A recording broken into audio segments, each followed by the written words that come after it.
Ito hong paghahain ni Attorney Mans Carpio ng criminal complaint laban ho sa Bangko Sentral ng Pilipinas, Anti-Money Laundering Council at iba pa, panibagong taktika umano para ma-delay ang impeachment proceedings. Alamin natin ang buong detalye, tinutukan niyan ng Bombo Radyo Iloilo.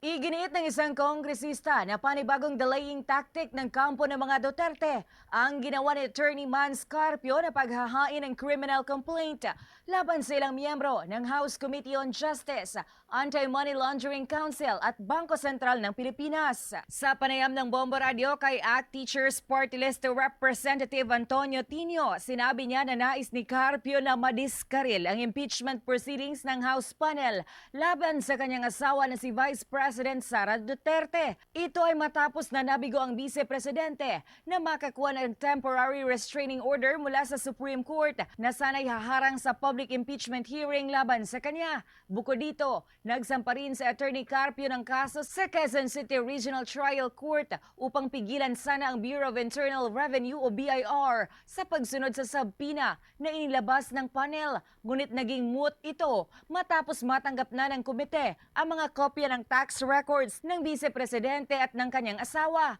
Ayon pa kay Representative Tinio, walang isyu ng paglabag sa data privacy dahil bilang asawa ng Vice Presidente sa clause si Carpio ng conjugal relationship at kasama ang kanyang ari-arian at negosyo sa mga isiniwalat. Dagdag pa ng kongresista, wala ring paglabag sa bank secrecy law dahil hindi mga bank official ang pinatawan ng subpoena ng komite, kundi ginamit ang mga ulat na nasa kamay ng Anti-Money Laundering Council o AMLAC. Pinaalalahanan din ni Representative Tinio ang kampo ng mga Duterte na huwag gamitin ang batas upang hadlangan ang proseso ng transparency at accountability na siyang tunay na diwa ng mga anti-graft law.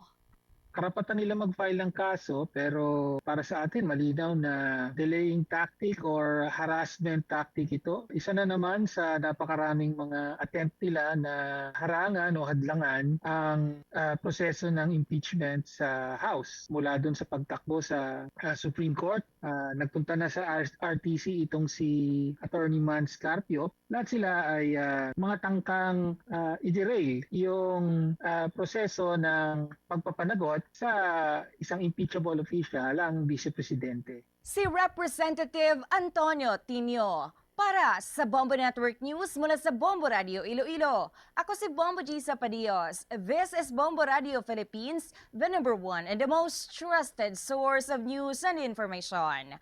Basta Radio, Bombo! For the most trusted source of news and information, visit our website at www.bomboradio.com. Follow us on Bombo Radio mobile app, Facebook, YouTube, TikTok, and X, formerly Twitter. Like, share, and stay connected. Anytime, anywhere.